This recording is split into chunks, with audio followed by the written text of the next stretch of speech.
Okay, so I'm gonna show you guys some good reps and then we'll talk about it.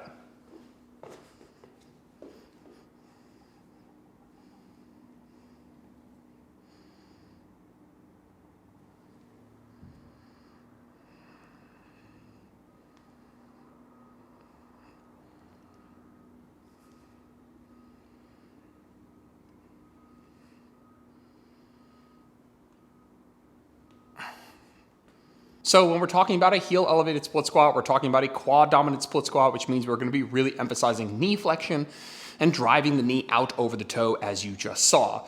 We're also gonna minimize hip flexion, which is gonna minimize the glute involvement. We're gonna do that by staying relatively upright. A little bit of a lean forward is totally fine, just don't exaggerate it. For a lot of you guys, this is probably the furthest your knee has ever been past your toe, and it might even feel weird at first to even go about doing this. So what I recommend doing is what you saw me doing to begin the set, which is just to go down into a regular split stance, and then focus on practicing just pushing that knee out over the toe and experiencing what this feels like, and then thinking in your head, hey, I gotta come back to this position every time. And so go down into a split stance, regular stance like this, and just drive that knee forward. Just experience what this feels like so you know that you have to come back to that spot every rep.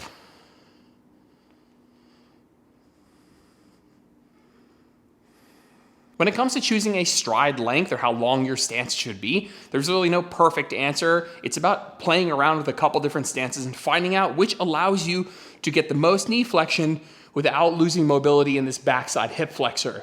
And so for some of you, that might be slightly further back. For some of you, that stance might be a little bit more shallow.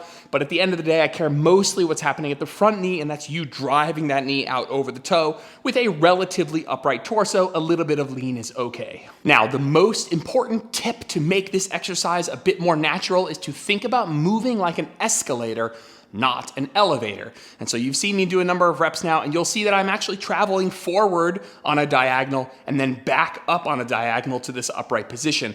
And so you're not going straight down like an elevator. You're moving like an escalator on a forward and down diagonal, and then pushing yourself back on that diagonal. So you're moving like an escalator, not an elevator. Now, because this is a forward and back movement, it's helpful to actually have something to press into that's in front of your foot because you're pushing back and up. Instead of just having the floor to push down into, it's very helpful to put either a plate or a dumbbell or have a little step here for you to push your toe into so you can push yourself backwards. In addition, it'll also help prevent your foot from slipping forward, as that can happen depending on the surface. Now, a wedge is going to be absolutely crucial for this movement. Yes, you can use a plate, but some form of heel elevation is going to be necessary for you to really maximize knee flexion. If you guys look, and I drive my knee forward over my toe, I can get to about here. If I keep driving forward, my heel will eventually pop up. But if I put the wedge under, my heel doesn't pop up, and I can go much further without my heel popping up. Now, obviously, we're all gonna have different mobility differences, but that's okay. The wedge is going to allow you to maximize knee flexion, so whether it's a wedge or a little plate, some form of heel elevation is going to be necessary for you to get the most out of this movement. Now, you can also load this up with a cable or a band, and if we're gonna do that, you'll see that in the exercise description.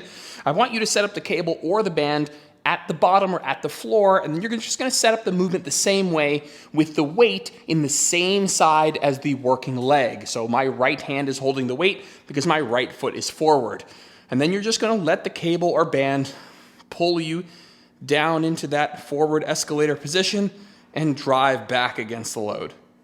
It's the same movement, we're just changing how it's loaded. And that can actually be one way to actually encourage that forward and back movement, so this is definitely a variation that you will see.